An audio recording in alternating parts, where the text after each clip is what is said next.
All right, hi. We are here at the Paranormal Expo, and we are with Andrea Perron.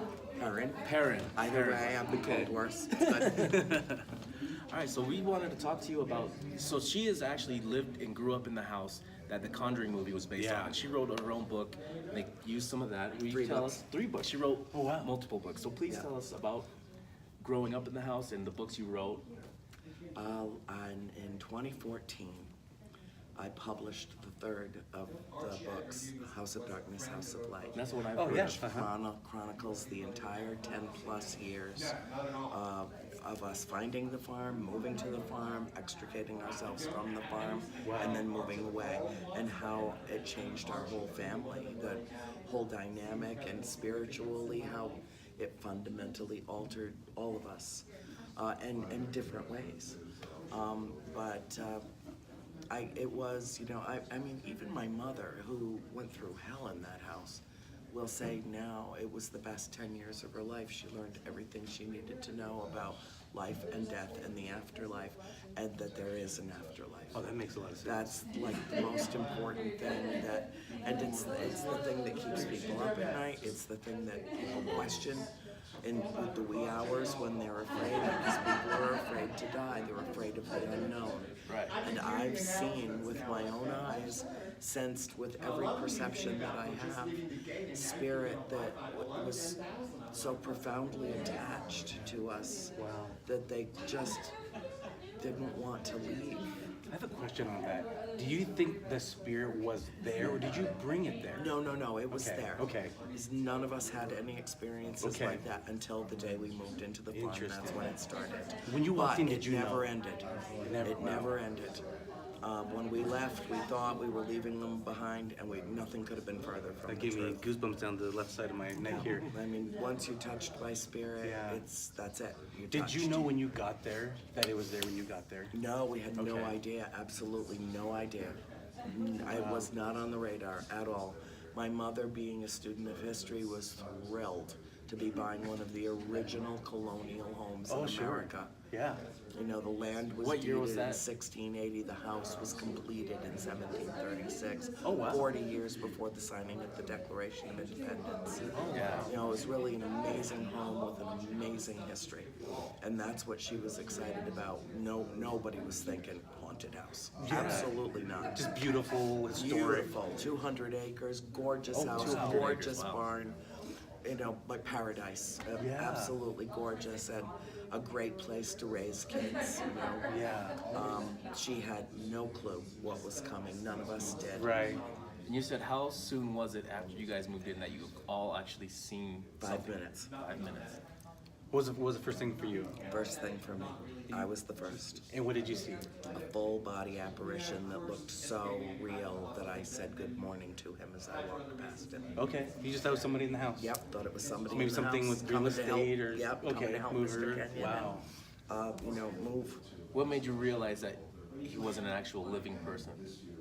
When my sister Nancy walked in the kitchen and said there was a man with Mr. Kenyon, but he just disappeared. Oh, so you And I was still like, thought that person I was... thought he was a real man. Oh, wow. A real live, living human being. Yes, I did. That's amazing. And you said that there was water that ran through the property. Tons. So that right there generates a lot of energy. There was also a hand-dug well in the cellar of the house. Oh, wow. That So the tapped water... into one of the springs that came down out of the hills. And they tried to measure it. It was too deep to measure. And who digs a well so deep that you can't reach the bottom? Right. Yeah, how the hell did they How get did out they of there? do it? No. That was actually one of the scariest things for my sister Cindy and for me. I always had a feeling of vertigo and weirdness around that well. I mean, it was the kind of thing, it was about that big around, and if you fell in it, that was it. It was goodbye. Oh, okay. And I mean, there would be no way to get out unless somebody saw you fall in and immediately put ropes down to catch you. Wow. It was a very dangerous thing. It was covered with a very large piece of granite. And there was always activity around it, always. I mean, you could literally Around the well? feel, you could, if you stood anywhere near the well, you could feel the ground vibrating. Wow. Yeah. Now, also, the movie was kind of based around the spirit Bathsheba. Yeah, Providing that that spirit was the bad one that was attacking your mother. Yeah, no, it wasn't true. And she got a raw deal on a bad rap. And that was because Mrs. Warren sensed her presence, but then she blamed everything on her, and she wasn't the one that was haunting my mother. Okay. And she's talking about Lorraine Warren, the most widely known demonologist. Her and her husband, Ed. And yeah, And so they came, how many times did they come to the house? about 5 times, maybe 6. Okay. I think they came 6 times because after the seance that went so badly wrong Yes. that almost cost my mom her life, they came back a couple of months later, and I think they came back just to see if she was alive because they didn't know if she was when they left the house. Okay. So how long of a time span would they spend each time they came? A few hours. Oh, that's it. That's it.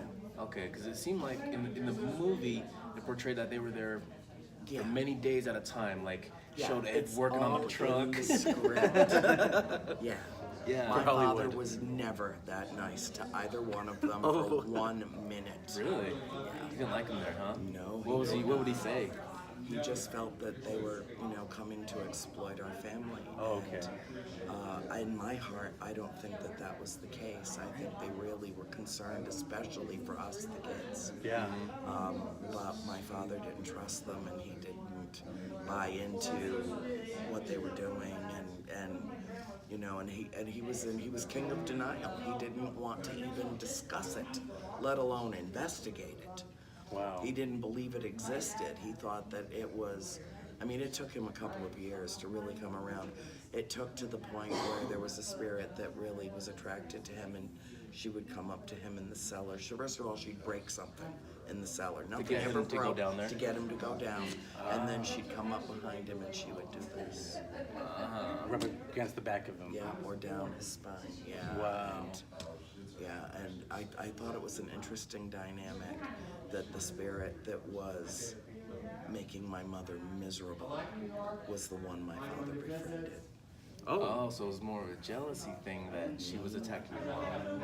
Wow. Oh, interesting.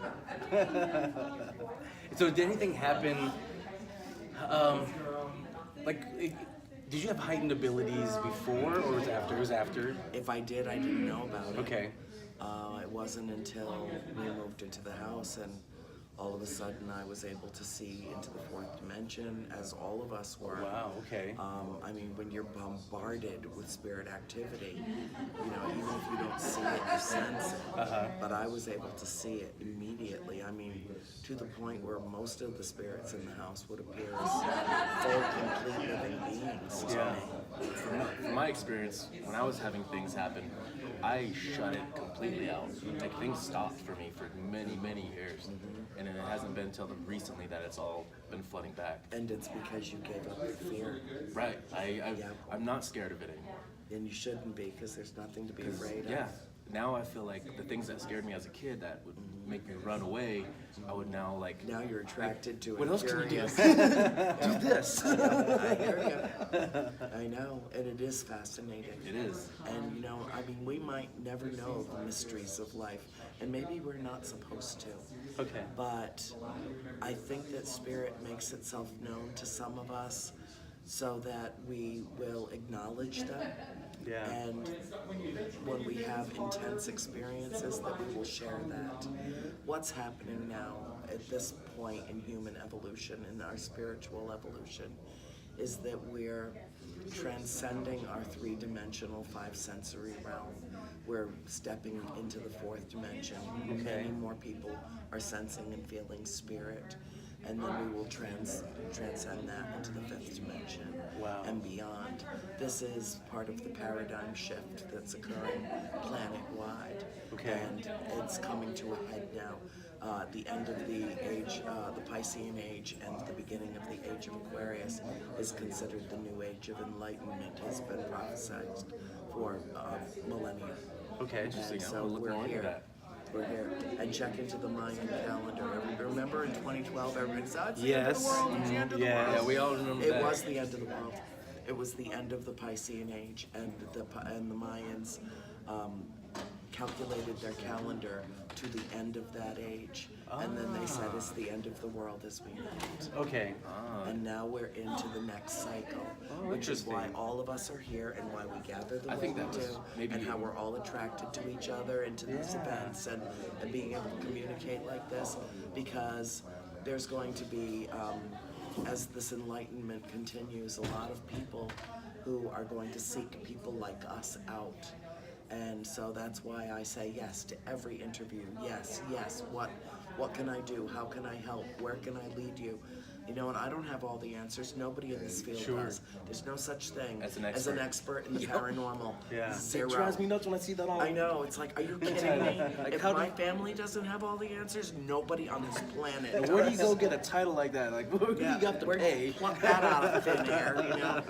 No, there are no experts, nor should there be. You know, question when it comes to the movie. It was a big part of the movie, that clapping game. Yeah, no. That was just added in. It was no, another... but they stole that out of, well, they didn't steal it. I don't mean to put it that way. I gave them permission to tell the truth, and they were afraid to tell the truth. Warner Brothers made them send the script back 7 times and say, tone this down. Because it's too much. It's too much. People right out, yeah. It's too scary. Wow. But the clapping, I had written a little bit in the book about us playing hide and seek in the house. My mom didn't engage with that. She was busy setting up a new house, which was 300 or 250 years old. Sorry, my voice is like shot.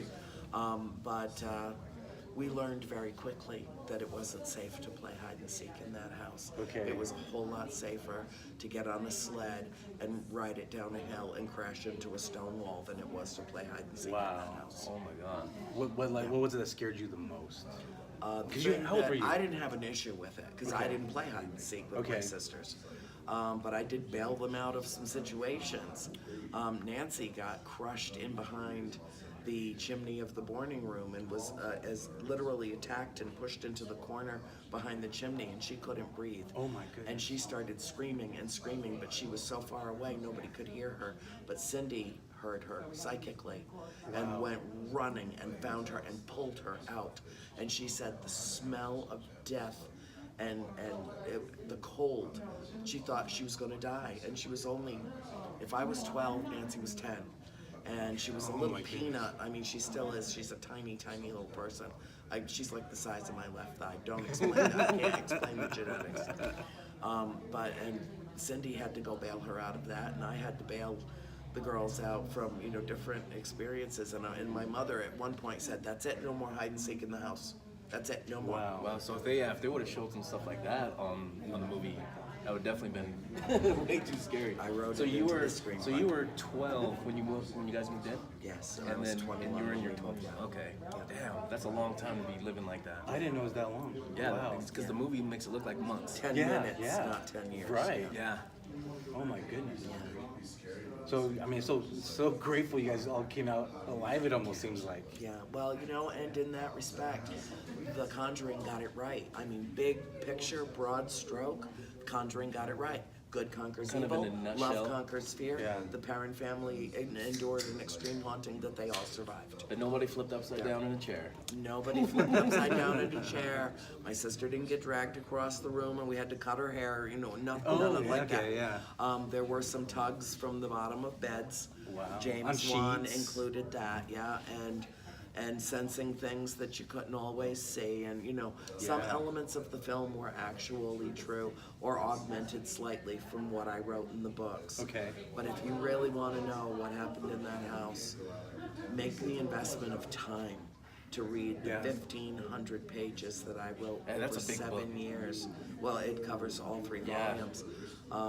And I devoted myself to the exclusion of all else to tell this story and to tell it to the very best of my ability. Yeah. But not for it just to be another series of scary stories, but to explore the who, what, when, where, why, how. Yeah. Almost a journalistic approach in one respect, but also a very deeply spiritual and loving approach.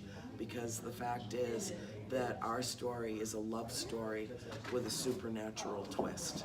You know, it was love that saved our family and pulled us all together and got us through some of the most extreme things I've ever heard about that a family has endured.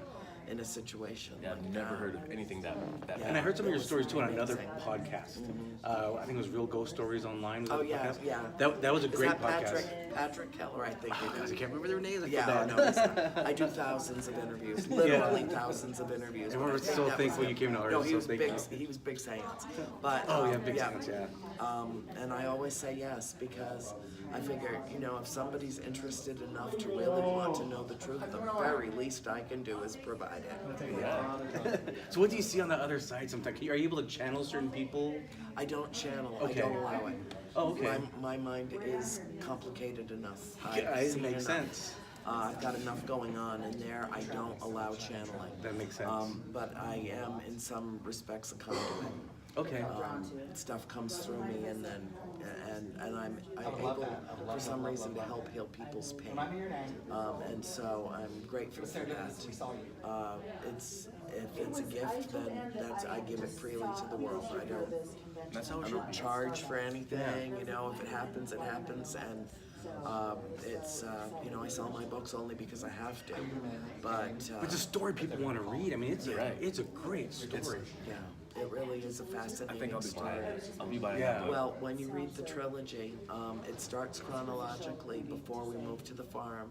But from the moment we step onto that farm in Volume 1 until the moment we leave 10 years later in Volume 3, it doesn't follow necessarily chronologically. I Okay. wanted my reader to have that same sense of timelessness and mysticism Ooh, I that like that. we did, because it could be 1976 in one moment and it could be 1826 in the next moment. And so I wrote it in terms of, I broke it down into the types of hauntings. So for instance, there could be one story about my sister Cindy, and she's 8, and the very next story, Cindy's 14. And anybody Okay. who's a purely linear thinker will be like, whoa, I just lost 6 years. No, you didn't. Don't worry, No. it'll fill What's it in. the correlation between those two stories? Ooh, very Why are interesting. these two stories side by side? Think about that. Yeah. It's interactive Oh, literature. okay. I like when you And did it that. will open your mind and touch your heart in ways that nothing else will. In Volume 3, will rip your heart out of its body, out of your body, and hand it Yeah. back to you healed, and you won't know how that happened. Wow, I'm excited. Yeah, no, that's pretty interesting. I had help. Believe me, That- I had I was help. gonna say that- They that's- helped me. Because it's hard to remember all that stuff. Because I don't know, for my part, when the scary things would happen to me, I tried blocking that out. Oh and no, it was the opposite for us. I It was can like remember- seared in mind for us. Oh, sure. I mean, I interviewed every single member of my family for countless hours to make sure that it was absolutely authentic. And at first I thought, oh God, Cindy's going to remember it differently than Nancy did, and blah, blah. I really did. I thought that was going to be my big obstacle. It was not. I had to change one thing in 1,500 pages. and everybody else remembered it just like you did. Exactly. That's perfect. Exactly. Good. It almost seems like you're almost the spokeswoman for your family. Do you kind of feel like that too? I guess in a way I kind Okay. of, as the author, the one that took it upon myself to do this. But they're all willing to talk about it. Okay. Anybody is. It's just they kind of go on pretending they have normal lives, even though they're paranormal. And I use that word, like being paranormal, So did any of your other sisters pick up any abilities after living Yes, in the house? all. Because I kind of feel like Everyone did. Oh, every single Everyone. one. Okay. 'Cause I And remember my you said the father other too, one. and my mother. I Well, my almost mother brought feel her like- gifts. I almost Okay. feel like when things like that happen, it releases the abilities that most people have that they keep harnessed in that they don't know they have. Yeah. But when something like that happens, it almost opens them up and things just start happening. So you said your mother brought her gift to the Yeah, home already? my mom, she didn't think of herself as gifted, but she's, a very sensitive, empathic person. And Okay. It wasn't until we lived at the farm that she realized that she remembered that when she was 6 years old, she had been crawling through what was a sugar cane field that Okay. had been plowed, that her dad had plowed to plant sugar cane on their farm in Georgia. She grew up in South Georgia. And she was kind of down in a little ditch, and she peeked up over to see what her father had done, and she saw a whole entire Indian village. and everybody was, I mean, they were just right there. Wow. For the whole village, and she was just a little kid. And I think it's fascinating that she blocked that and she didn't remember till we lived at the farm. Wow. So do you think it was coincidental that she purchased that house? I don't believe in coincidence. Okay. There's no That such answers thing. that. It was set up that way. Not coincidence, it was This was planned. all cosmic connection. Goosebumps again. Okay. Coincidence is a nice word we made up to explain away the otherwise inexplicable things in life. Wow. We appreciate your time because we don't want to take So up too much grateful. more of your time because I know this will is join over, you. the event's Yeah, over. it is, It's and time they're to go. waiting for me, but I was happy to do it. It's lovely to meet It's both been of you. it's a great meeting. Great time. We investigated last night, and then today we've been all day at the expo, so it's been a pleasure. A pleasure. You feel that energy? Isn't that great? We'll be together again. For sure. Wonderful. I look forward to that. Thank you. Thank you.